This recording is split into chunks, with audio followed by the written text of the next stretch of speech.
Hello, everybody. Welcome to the Buckeye Weekly podcast. I am Tony Gerdeman, here as always with Tom Orr. Tom, how's it going? Tony, I just watched a football game, and it was not the football game I expected to watch, because I was expecting a different football game from the previous times we've been at Rutgers, and instead, we got the same football game we saw the previous times we were at Rutgers. We did. Ohio State, I believe, hit their 42-point mark before Rutgers was allowed to get their 10-point mark once again. They did, yes, for the 8th straight time. Ohio State scored 42 points or more before Rutgers got to double digits, which, you know, that seemed before the game like, well, there's certainly there's no way that happens this week. And then it was like, it happened, and then they didn't stop at 42. I think they ended up at 52 before they ended at 52 before Rutgers got to double digits. This was a game where, Tony, I'm going to make a local analogy here. Oh, no. So, do you remember the end of Sopranos? Yes. Where, spoiler alert, Tony's just sitting in a diner, and it's like, you know, what's life going to be like? I don't know. You know, there's, and all of a sudden, just suddenly the screen goes black, and it's like, what does that mean? That was this game for Rutgers. Tony, I'm going to make another local analogy. Okay. Do you remember in the movie Goodfellas? Yeah. Joe Pesci's character, he thinks he's going to go get made. Mm-hmm. He goes into a room, and instead he gets shot in the back of the head. Right. He thinks this is going to be a wonderful day for him, and then very quickly, it is snuffed out in an extremely brutal way. Maybe that's a better comparison to what happened to Rutgers today, because this was a big event. They had a very full stadium, a lot of excitement, a lot of energy, and then it was just like, oh no, I just got one in the back of the head. And you may think I'm trafficking in stereotypes here, but Tony, what did they put on the scoreboard after the game? Do you know? No. Did they play the opening sequence to The Sopranos the literal scoreboard at the stadium after the game? Yes. So, friends, take it up with Rutgers. I can't help you. Can I also make a local analogy? You can.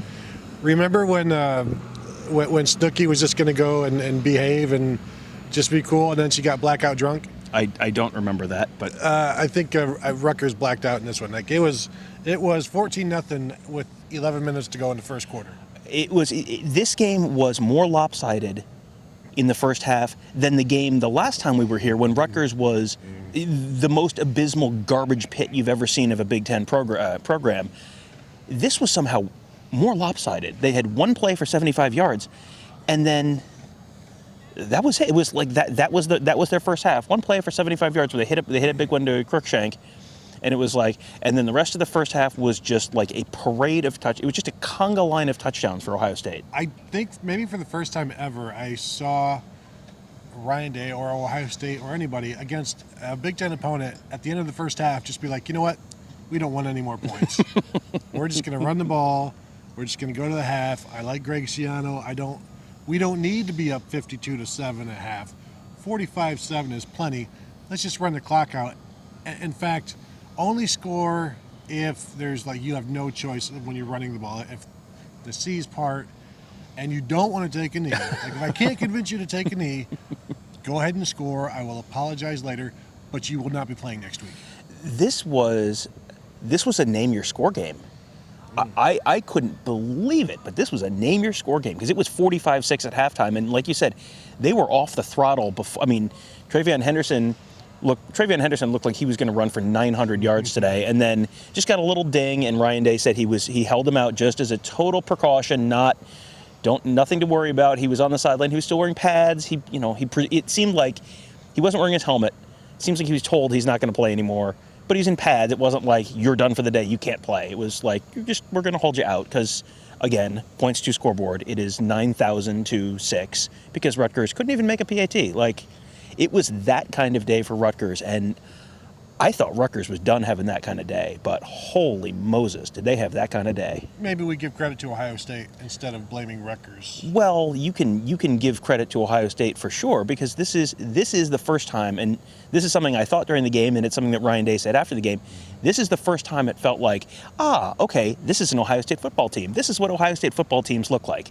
They go in and play teams that are not as good as them, and they just beat them about the face and head for a full 60 minutes. or until they're done playing with their food and then they leave. Like that's it. This was the first game that looked like a modern Ohio State football game, I think, all season.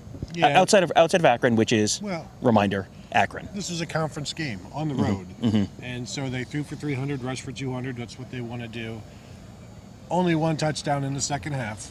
Is it time to fire Ryan Day, my column? Well, I mean, they did tie in the second half. Mike Price would call that a half a win or half a tie. Half a tie? Half a Yeah. tie. So that's like... It's like kissing your half-sister. Dang it, you beat me to the joke. I was going to say cousin, but no, you're that's right. That's a better joke. I don't know if it's a good joke, but it's better. Yeah.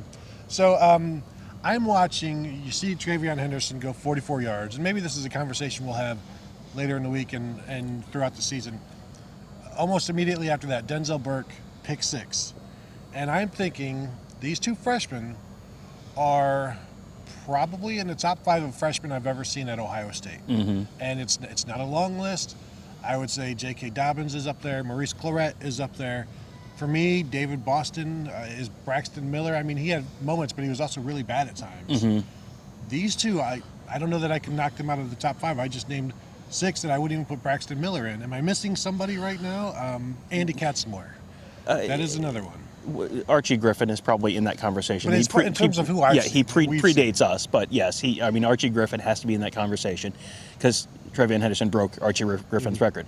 But when you have to go back to Archie Griffin for maybe Orlando Pace, Yes. Orlando Pace has to be in the conversation because Orlando Pace has to be in every conversation. But again, like the names you are saying are, when you have the Ohio State Mount Rushmore conversation, those are the names you're hearing.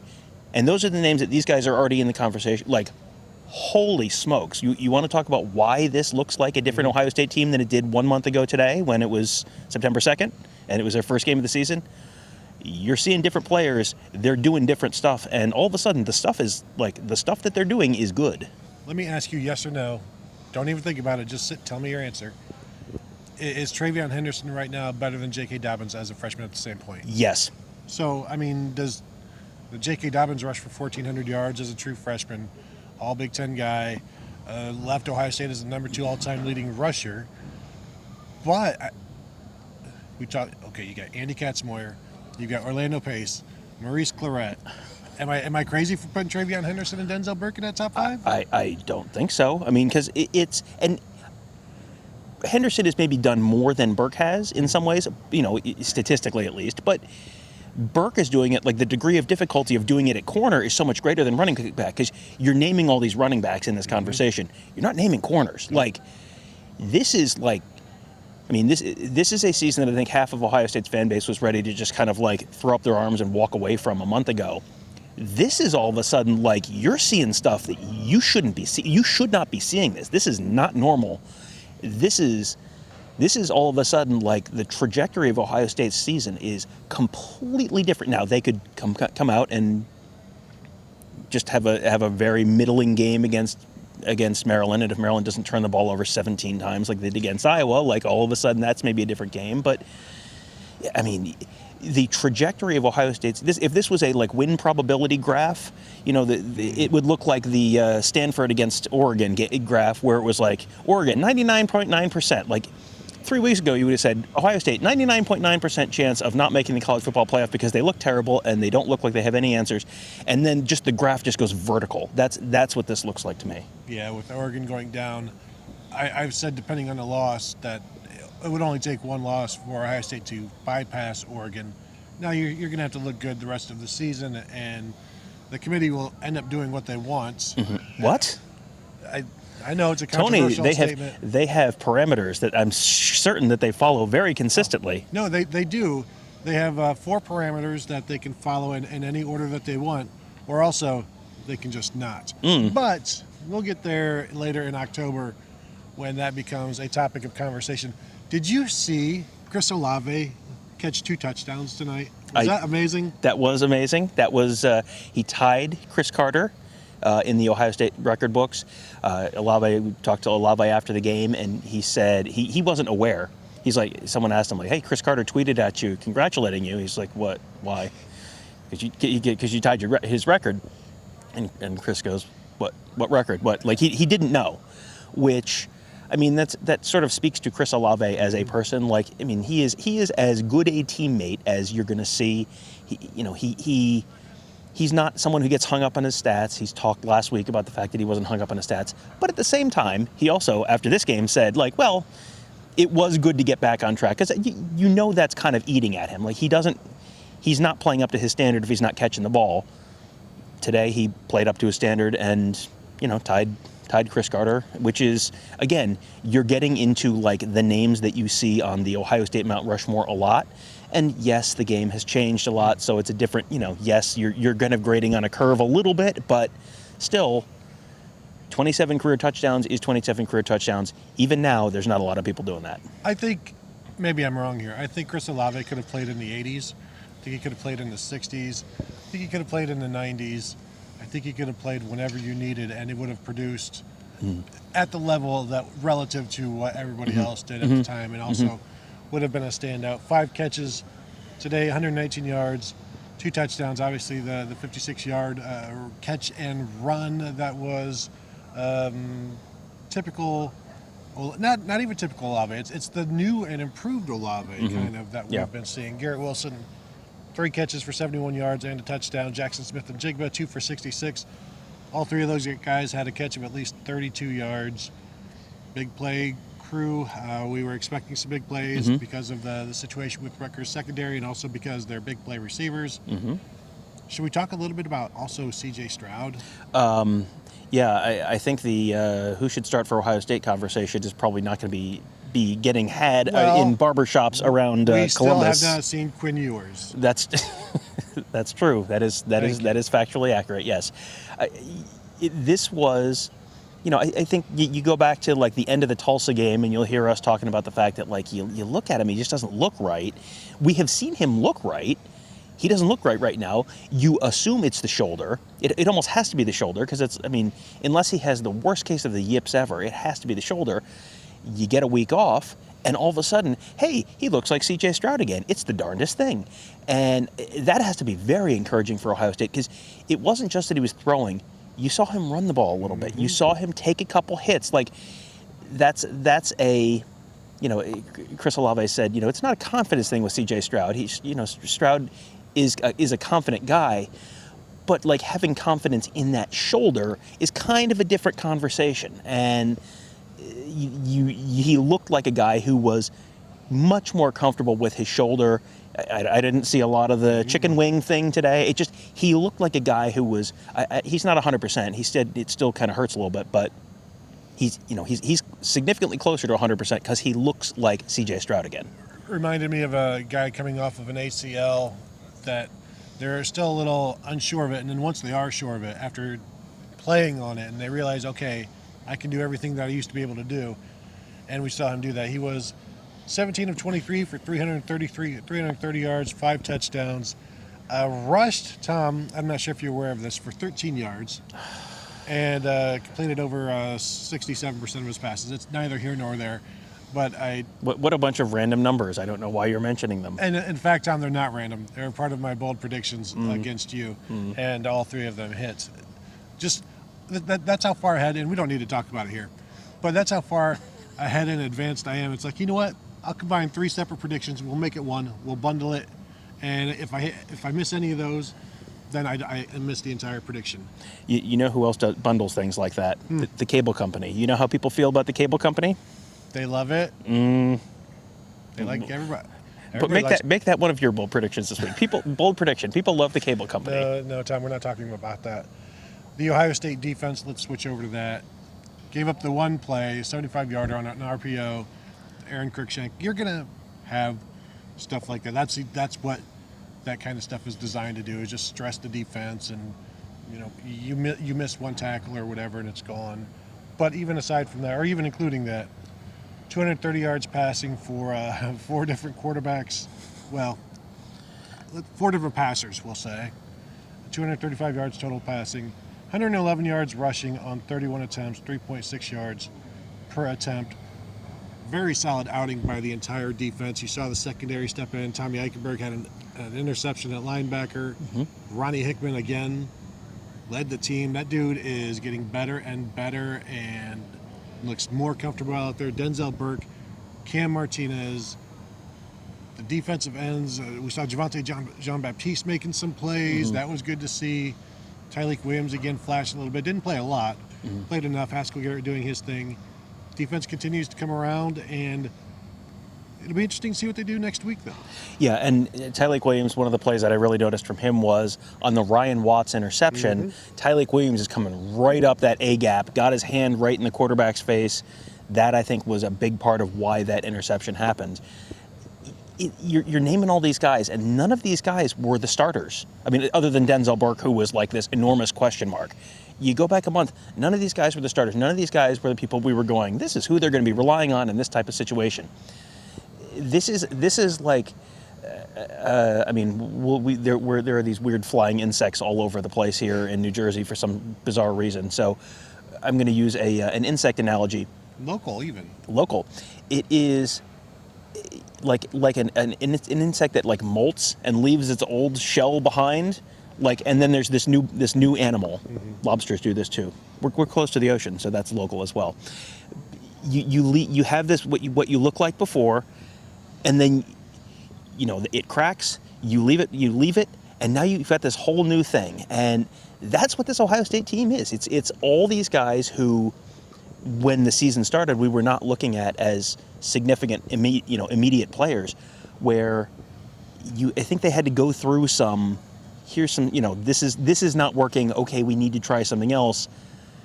They have tried something else, and now they have found it. And, how much of that is Matt Barnes versus Kerry Combs calling plays? How much of that is the personnel? How much of that is more variety in the scheme? It's all three of those, but it has added up to this is a completely different Ohio State team than it was a month ago. And Ryan Day said as much. He did not go as far as to say they are now a beautiful butterfly. You were. Nobody said the word butterfly. You were a little bit. But yes, they know more about their team now. It still goes back to losing last year and not having all of that time, but then also trying to learn as much about this team as you could during the season. And there are growing pains. Ryan Day said that. Gene Smith said you have to be patient. And that's good when your boss is saying that at a place like this, saying, hey, man, it's okay, just be patient, because he's probably thinking like, Gene's going to be so mad. But it's like, Gene's like, no, you're fine. Just be patient. There are growing pains when you have all of these, to use a local analogy, utes. And you've got to, did I say it right? That's actually from Utah. Oh, sorry. A non-local analogy. But these guys, we've been talking about it for weeks now. This youth movement, we're going to continue to see it. And then you still need the veterans to really, a little bit of reining everybody in. But then also, you can't really rein in TreVeyon Henderson, Denzel Burke. You got to let them go. Yeah, the only way you rein in TreVeyon Henderson is you don't give him the ball, or you tell him go sit on the bench because we just want to keep you healthy. That has been the only way that you've stopped TreVeyon Henderson, because he came into this game with 9.5 yards per carry, 9.6. Rutgers really held him in check. Only 8.9 yards per carry today. Is TreVeyon Henderson headed down an inevitable decline to nothingness? Since his 270-yard game, he has yet to rush for 100 yards in the game. He's also, I believe, yet to rush for anything in the third quarter. So. Yes, eight carries today. I think 8 carries the last game. For 93 last time. 8 carries for 93, 8 carries for 75. 71. It's just, if guys are healthy, if CJ Stroud's shoulder stays good, if TreVeyon Henderson stays healthy and on the field. We saw Cody Simon go down at one point. It didn't sound like that was a serious concern. But, if these guys stay healthy, it's like you have, it feels like they have found the answers now. And now it's just sort of a matter of, sort of just consolidating those gains, continuing to build. And now that it gets a little more challenging, as Ryan Day said, okay, now you got some film out there. Now teams are looking at you and going, okay, now we're looking. We have seen these guys now. Now we're looking at a way to attack them and take advantage of that. Yeah, and you're seeing a team full of confidence. And if you guys have questions, go ahead and start. I assume you're already throwing them at producer Kevin. But, one thing before we get to questions, I was thinking today, it reminded me a little bit of the aftermath of the 2011 Ohio State-Michigan game, where from Michigan's perspective, because 2011 Ohio State Michigan beats Ohio State for the first time in 8 years. It's this incredibly joyous time. They storm the field. It's a great day. Brady Hoke has taken them to the Sugar Bowl. It's incredible. And then like 2 days later, Ohio State hires Urban Meyer, and they just look like Charlie Brown dragging his moping down the street. For the first time at noon, Jim Harbaugh beats a favorite. He wins as an underdog for the first time in his career at Michigan. It's this potentially signature win at Wisconsin. And then, Michigan fans change the channel, turn onto the Ohio State-Rutgers game, and they watch a team that took them 60 full minutes last week at home in Ann Arbor just get the soul beat clean out of their body by Ohio State. It was like the happy learned how to putt moment. It was just like, as happy as Ohio State fans were about that, you have to think Michigan fans were just like, oh, come on. It's funny. I've seen Michigan fans mentioning, like, on Twitter and stuff, like, we need to start playing Ohio State in September because getting them in November is not a good time. And yeah, I guarantee there is some of that where you're so high, then you just come down as you're watching this and you're thinking, golly, 2 weeks ago, things were looking really, really promising. And it's hard to have that same kind of joy. I'm looking forward to seeing that game. We didn't get to see much of it. No. The Michigan game, because they did not put up a bunch of yards, but they obviously put up enough points to win that one comfortably. Ohio State puts up a bunch of yards tonight, a bunch of points. You have a confident offense, a confident defense, and it's a completely different team than it was 4 weeks ago. I would argue a completely different team than it was 3 weeks ago, continuing to change and grow into, Tom, perhaps a lobster?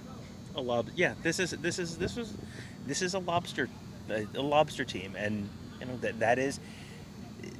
that's what you want. That's the kind of team you want to be, the peaked in November team. You don't want to be the peaked in September team, because that's when you're feeling a little too satisfied, a little too, Ohio State would obviously prefer to be undefeated and who have had their September go a little better, but some of that is just the order of the schedule too. If you're playing Akron first, if you're playing Tulsa second, and then you're getting into Minnesota and Oregon, this probably looks a little different because maybe you figure some stuff out a little earlier than they did, but I think Ryan Day has to feel pretty good about where his team is right now. Being a New Hampshire guy, he's probably comfortable with a lobster team.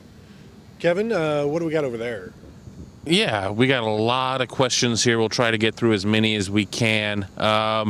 Razzmatazz, will this dominating win help OSU with sell to the New Jersey recruits that were in attendance, guys like Chase Basantis, et cetera? Well, and that's an interesting question. Let's get Alex over here. But no, Alex is gone. He bolted. I saw.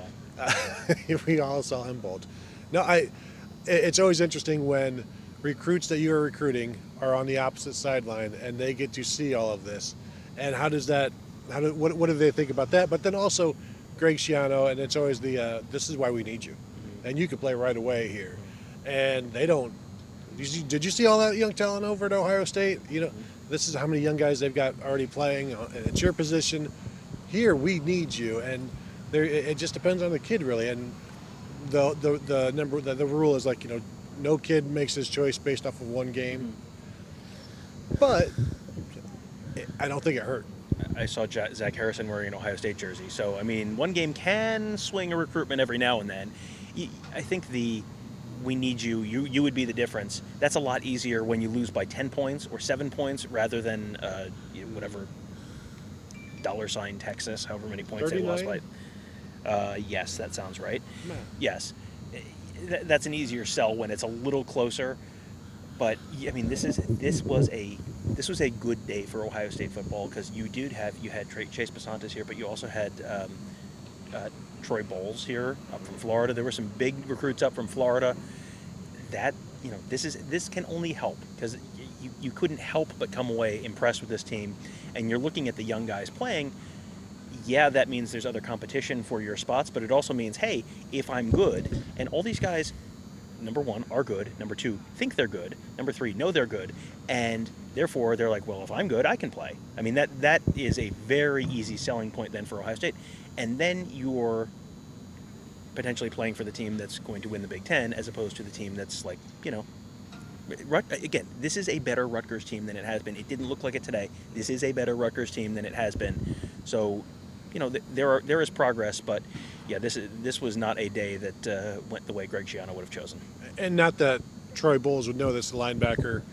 Ohio State was playing walk-on linebackers at the end because they only had 4 scholarship linebackers that could go in this game. Maybe a fifth.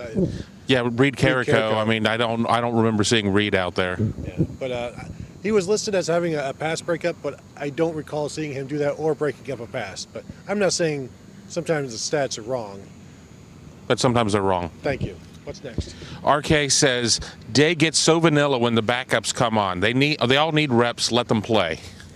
Yeah, I mean, you're going to get vanilla because you're going to get vanilla. The whole point is, I mean, I can tell you that standing down on the field in about the middle of the third quarter is like, all right, let's get this over with. And I'm sure Ryan Day was very much thinking that as well. Like, you're getting them reps, you're getting them looks, but also you want to get the game over. You want to keep the clock moving. Fewer snaps means fewer guys having a potential to get hurt, all of that stuff. So, yeah, you're going to get vanilla, but you're not going to see a lot of razzle-dazzle from anyone when the backups are in and it's a 52-6 game. Right, and these are not bitter enemies, Ryan No. Day and Greg Schiano, and we saw that at the end of the second quarter. Wasn't surprised they still went and scored again in the third. That's just how things go. But also, how things go are also hand the ball off, run the clock, get out of town. It still helps. Yeah, I would like to see Kyle McCord throwing the ball around, but he didn't throw it very well. Jack Miller didn't throw it very well, and the limited opportunities. So I don't know. I don't know what else you can do to get them opportunities to throw. I mean, you're up 45-7 at the half, and there should have been some more opportunities. But you're also just trying to get out of town. Maybe it's different at home against Michigan, probably. But all right, what's up, Kevin? Yeah, treasure the Torah. I hope Henderson is okay. That young man definitely has the factor, the it factor working for him. Yeah, he's okay. Ryan Day said he held him out. He could have gone back in, but that was the coach's decision to hold him out of the second half. I saw down on the sideline, like they took his helmet away from him pretty early. Wouldn't give it back. He came out of the medical tent, and Tony Alford was talking to him. He asking like, "Are you okay?" or whatever. And then you see Tony Alford just give him a playful push, like a good shove. As Tony Alford does, he messes with his players. And I'm guessing if there was a serious injury, you're not going to see an Ohio State position coach shoving. Concussion, you wuss. No, Get out of here. Yeah, exactly. We don't have time for this. Walk it off. No, he's going to be fine. And he was running around in the second half on the sideline.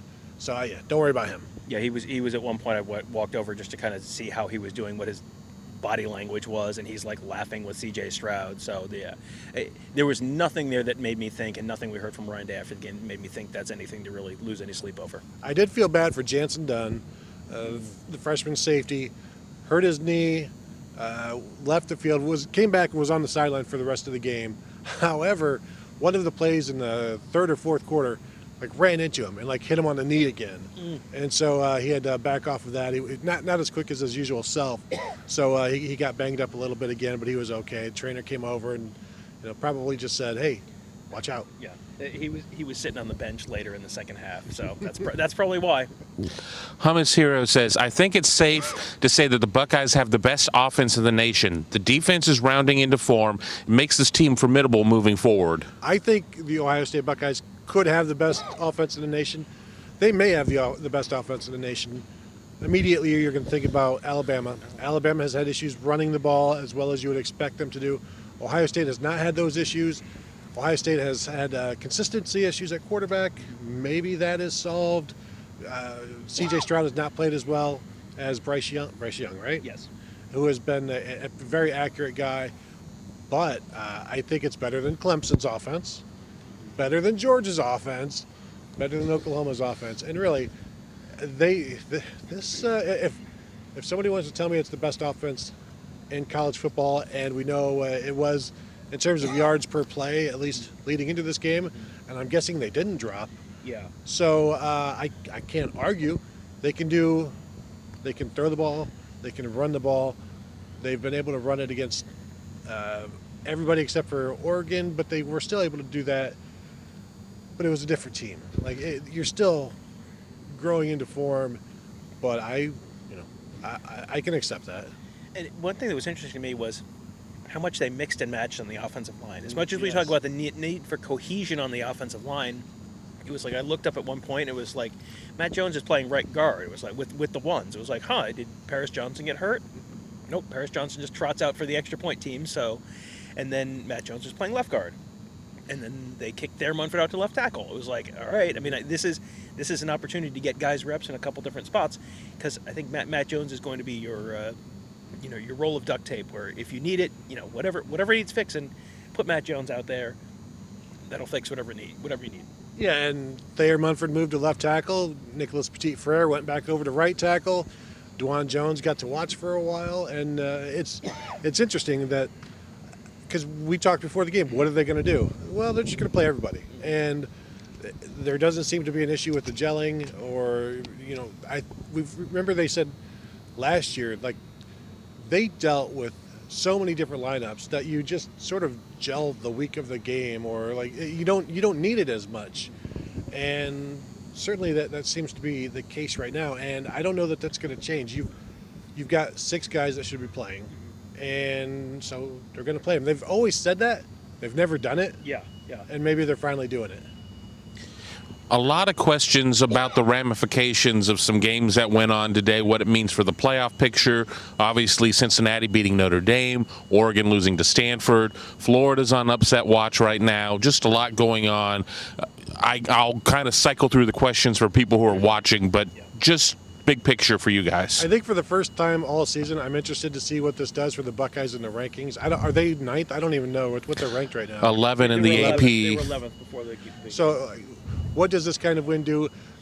Do they jump Oregon, or is that the ceiling for Ohio State right now? Until after a while, people are like, yeah. That is difficult for me to kind of care about, Right, and B, yes. because here's the thing: this early in the season, people are going to have different philosophies on how they're going to rank. Some people are just straight resume rankers. So, on a straight resume basis, Oregon belongs ahead of Ohio State, because Oregon has a better win than anything Ohio State has right now. If you're ranking on total team talent, or who would win a game if they played today, then you're probably putting Ohio State ahead of Oregon. But then the AP poll is just sort of an amalgamation of all of these different philosophies, and it's like, well, Ohio State, how can Ohio State be better than Oregon? Well, it depends on how people are ranking them. That's one of those things I find it just utterly impossible to care about. The playoff implications of all the stuff that happened today is really interesting to me. This feels like this was a very good day for the state of Ohio in general. Cincinnati, obviously, now you have your 2 Power 5 wins. Now just don't find a banana peel, and then you're going to have a lot of people, whether the committee's willing to put you in or not, you're going to have a lot of people banging the drum for you, where it's going to be kind of embarrassing for the committee to not put them in if they're unbeaten all the way through. This was a very good day for Ohio State as well. Number one, I kind of disagree with you on Oregon. I think Oregon probably needs to lose again. If Oregon's a 12-1 Pac-12 champion with a head-to-head win over a 12-1 Ohio State team, that is at least a very uncomfortable conversation for Ohio State. Even if Ohio State is annihilating people and Oregon is just kind of like meh. But you're talking logic. But that's true. This is where my argument falls apart. I'm talking logically about the College Football Playoff Committee. Ohio State, I really feel like needs Oregon to lose 2 games. Well, now you're halfway there. Whoa, living on a prayer. That's from a local band. Maybe you've heard of them. I'll tell you later. Anyway, so Oregon is a big loss. Michigan is a big win for Ohio State, because now if Michigan keeps winning, and the Ohio State-Michigan game is 10-1 Ohio State versus 11-0 Michigan, or even 10-1 Michigan, that's the game day game that week. That's all that becomes, the 1997 Ohio State-Michigan game, the 2006 Ohio State-Michigan game. I mean, one of these games where both teams, it has been a long time since both teams, 2016. Yes. I mean, it has been, 2016 was a while ago. It just doesn't happen that often. That could be a monumental game. And I know how much Ohio State fans love rooting for Michigan. And, you don't you don't necessarily need Michigan. Michigan could be 8-3 coming into that game, and that could still be a good win for Ohio State. But if Michigan is 11-0, 10-1 coming into that game, that's big. And Michigan cleared another hurdle this week. I mean, beating Wisconsin. Wisconsin is flawed, but Ohio State doesn't play Wisconsin, so Ohio State doesn't care about Wisconsin. Ohio State plays Michigan. That's a potential good line on their resume. Michigan, Penn State, that matchup is going to be huge. We knew it was going to be a big week because you had 5 games between undefeated teams, so that was going to wipe out 5 teams. You say it's a good week for Ohio, the state of Ohio. I don't know that Cincinnati winning and beating Notre Dame is good for Ohio State because Cincinnati's schedule is now they'll be favored the rest of the way out, so they're going to have to lose to somebody that they shouldn't lose to. Now, that does happen. It doesn't happen to them often right now under Luke Fickell, but that's one that's going to take a spot. If they're going to take somebody's spot at this point, because the media, the fans, like everybody's going to put pressure on the committee to put this team in because they've done everything you've asked. They started out ranked well, like all of the stuff that people talked about with UCF, where you've got to start high and then beat the teams and UCF never had this schedule, and so just keep an eye on Cincinnati. Start rooting against Luke Fickell if you're a Buckeye fan, because they may take Ohio State's spot. Well, and here's the other thing: you've got potentially 2 SEC teams. I don't think the ACC has a real good case for anyone right now. The Pac-12 all of a sudden is like, who's the Pac-12 representative at this point? I mean, it's Oregon, or I don't know that there's a second part of that sentence. The Big 12. Oklahoma keeps just kind of farting around, and I mean, all week multiple weeks I've been banging the drum on Kansas State. Watch out, Kansas State, watch out. They narrowly escaped Kansas State 27-21, I think was the final of that one. I don't know that I think that you could have a college football playoff field of Big Ten champion, whoever that is, Georgia, Alabama, Cincinnati. Like, that could very well. Now, you're going to have basically everyone west of the Indiana state line throw an absolute fit over that. But that is, I could absolutely see a scenario where that's how it plays out. Ohio State wins out, crushes people. Cincinnati wins out. Georgia and Alabama win out. They play whatever they play in the SEC championship, and no one else has a particularly compelling case. If you really, if you're an Ohio State fan, you really need Oklahoma to lose at least one. But if Oklahoma's still farting around and looking unimpressive and they're an 11-1 Big 12 champion, then an Ohio State team that is just taking souls like they did against Rutgers, if they're 11-1, then you probably get in over Oklahoma. Yeah, and Oklahoma has Texas, I believe, next week at the Texas State Fairgrounds for their Red River Shootout, so that should be pretty entertaining. So all you need is Texas to win a big game. What could possibly go wrong? We're back. That'll be a fun one to think about. I'm sure. But this is where the Oregon, the Oklahoma, the Ohio State, it could only be one of those. Right now, Georgia should be the number 1 team in the nation after what they did to Arkansas, the number 8 team in the nation. So, like, I get tired of all of the SEC hype. I don't have a problem with Alabama, Georgia. As long as they don't lose any other games other than the SEC championship game, I can't really say one of them doesn't belong. Right. This is, I mean, you hear this every year. Is this the year 2 SEC teams? And it's like, it's always just the same 15 imbeciles on ESPN clowning themselves like that. But this is the year that it's like, it actually kind of looks like that this year. So, you may have people who are just kind of annoyed where it's just, the TV network that cried wolf over and over and over again. And now it's like, now it actually is kind of true, and everyone's just going to kind of roll their eyes because this has been the shtick for so many years. We're at about 40 minutes, so let's try and go a little lightning round. I'll go with some comments and some questions. We have over 500 people on the line right now, 51 thumbs up. So if you like this content, hit that thumbs up because that sure helps us with the algorithm and all that good stuff. So subscribe to the YouTube channel right now, because then that's how you get notified every time we do one of these. Hit the little bell, and you get notified because we do a pregame show every week, we do a postgame show every week, we stream our interviews live every week.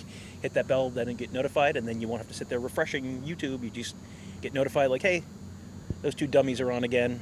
I hate refreshing YouTube. Same. Me too. All right. Bob Flippa, who announced that he is a Michigan fan, says OSU fans talking about the playoffs. Spoiled kids.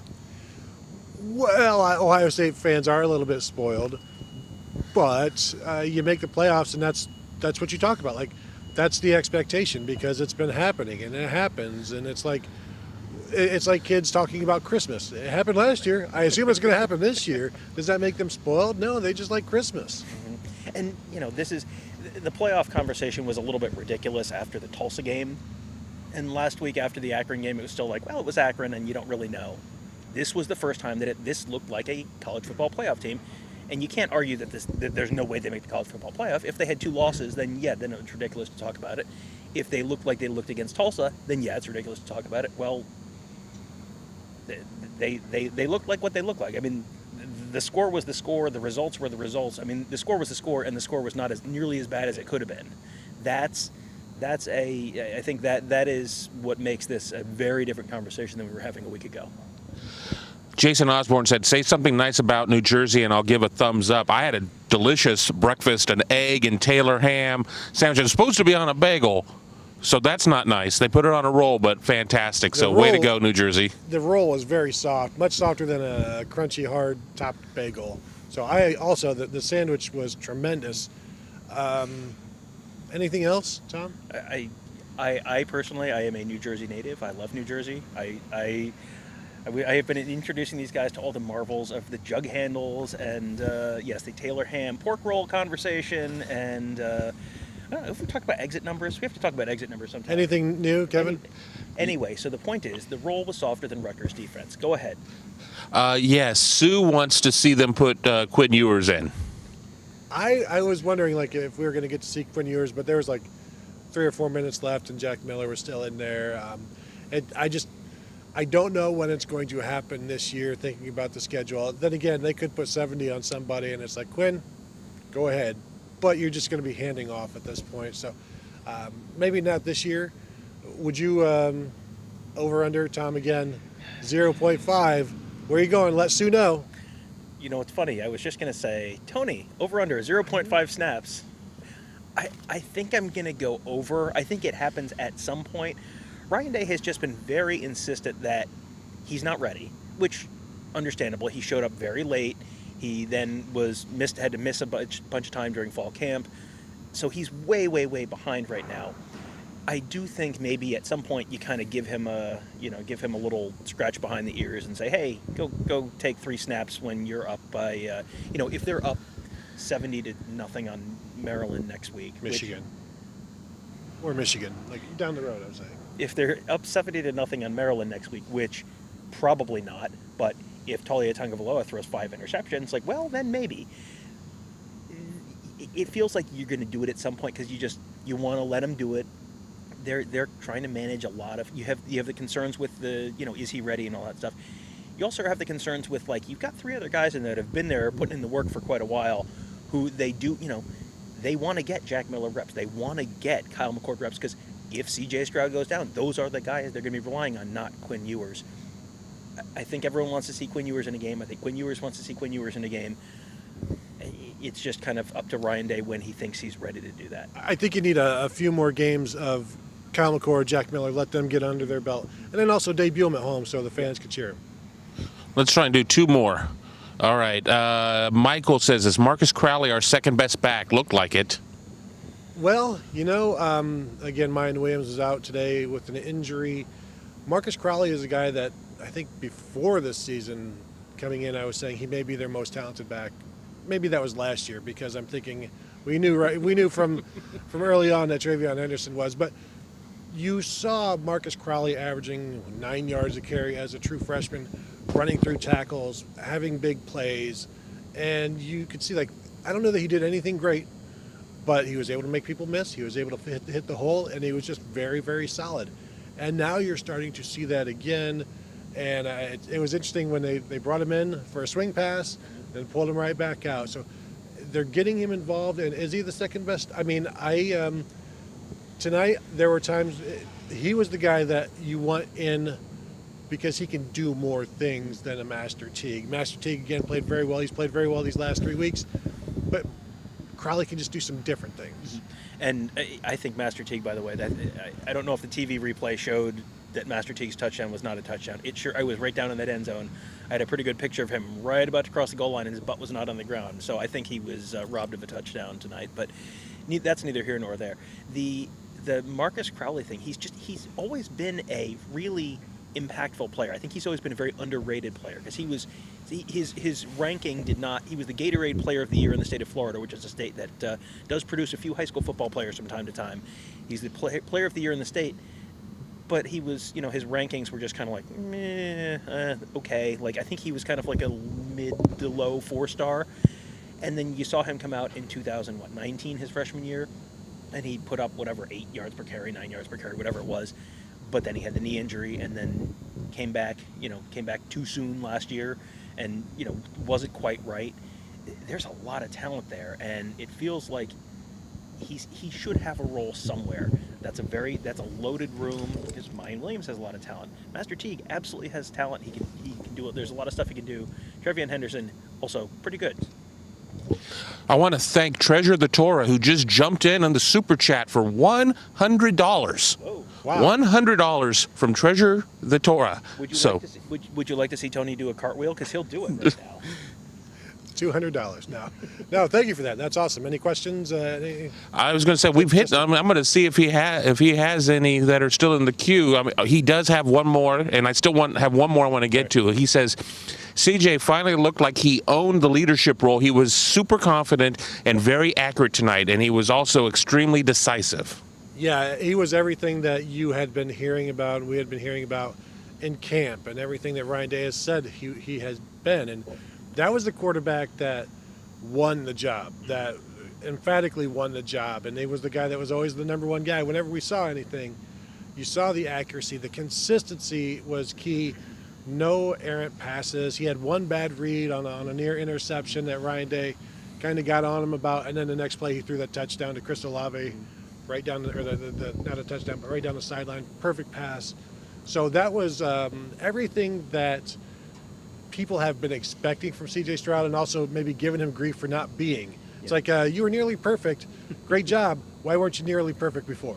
Yeah, and I think we talked about this earlier, but Stroud it doesn't lack for confidence, but he maybe wasn't so confident in his shoulder. If you don't feel right, and your mind is thinking, hey, this shoulder isn't quite right, and you think about it every time you throw the ball because it hurts every time you throw the ball, that's gonna impact your game. That week off, I think, made a world of difference for him. He looked like the CJ Stroud that we had seen before. There is a reason that you go back to March of 2020, right before the pandemic, and we're talking about CJ Stroud will be the starter after Justin Fields leaves. Like there is a reason that he has been the front runner for so long. He has the talent. He has the ability. He's a smart kid. He's a very, very impressive kid. If he's healthy, this is what that's what he looks like when he's healthy. He just has to stay healthy. And it was pretty windy out here too. Honestly wasn't too bad. I mean, the flag was blown. I don't know what it was down like down here. I was in the press box. Yeah, it was up high. The flag was blowing pretty hard. On the field, it was really not too breezy. This stadium kind of set down underground, so it was not too bad on the field. Thank you for correcting me. Glad you're wrong about something this week. Last one that we're going to get to on this show is we are closing in on the 50-minute mark. Buck crazy. Thoughts on why they moved MPF back to right tackle and Munford to left tackle, but I think we can kind of dovetail into how they were rolling a lot of guys on line. Yeah, and a lot of that just had to do with wanting to get Matt Jones back in the game. He had been starting the last 2 weeks, played too well not to sit. Thayer Munford coming back this week, and really, how do you tell one of those guys you can't play? And so you play them, and then you've got to move some guys around. Also, I think this was good because there could be a game where now Nicholas Petit-Frere has to go to right tackle because DeJuan Jones is out. And so they're getting looks at different places. Matt Jones playing right guard this week instead of the left guard he's been at for 2 weeks. Just giving these guys experience at different positions, familiar positions, getting them to just, get it back into their minds again. And, I mean, we've talked about that a little earlier, but someone we haven't talked about yet was Harry Miller. Harry Miller is back out there. I was not expecting to see Harry Miller, and he He was in as a backup left guard very near the end of the game. Luke Whippler was still the center, which was a little interesting to me because you would think like, well, if Harry Miller's going to play, maybe he's going to be the backup. He's the backup center presumably, but he was in at left guard. But I mean, that's great. That is a big thing for Ohio State. That's probably a big thing for Harry Miller. I'm talking about confidence returning from injuries. Okay, Harry Miller was out. He had an illness situation for several weeks, and now he's back. That's big for him because now it's like a pitcher coming back from Tommy John. Like, okay, you have, as a Mets fan, hey, local reference. As a Mets fan, I can tell you, Mets pitchers tear their ACLs all the time, and a lot of times it's like they recover and they want to pitch just a little bit, a game or two at the end of the season, just because it's like, okay, now I go into the offseason knowing, okay, I have pitched in the major leagues again with this. I didn't blow out again. It's such a confidence thing. Harry Miller has now played in a game. Everything went fine, no problems. So now, as you continue to grow and get better, and improve, now you have a little more confidence moving forward for that. Am I crazy to say that maybe they should think about redshirting Harry Miller? Not that they should, but if it gets to the point where now he's played 3 games and you've got 3 games left, it might be best to sit him. But also, I think that's completely up to Harry Miller. Well, it's completely up to Harry Miller, and I don't necessarily think of Harry Miller as someone who's going to be a 6-year guy at Ohio State. I don't, But do you want more than 1 year? Well, I guess another year of starting out of him. Yeah, he has how many years? Because last year's a freebie. So, is this his 3rd year with the free year? Right. The eligibility math is so wonky now. Right. He is a junior. He's a junior, so he has 1 more year after this. He could have 2 more if he wants them. Okay, if he redshirts, then he could have 2 more years, or Technically, he's a sophomore because last year didn't count. Okay, so 2 more years after this, I don't know that I necessarily. I mean, unless you're really, producer Kevin's giving us the wrap it up. I can't imagine why. Thank you all for sticking with us through this minefield of eligibility questions.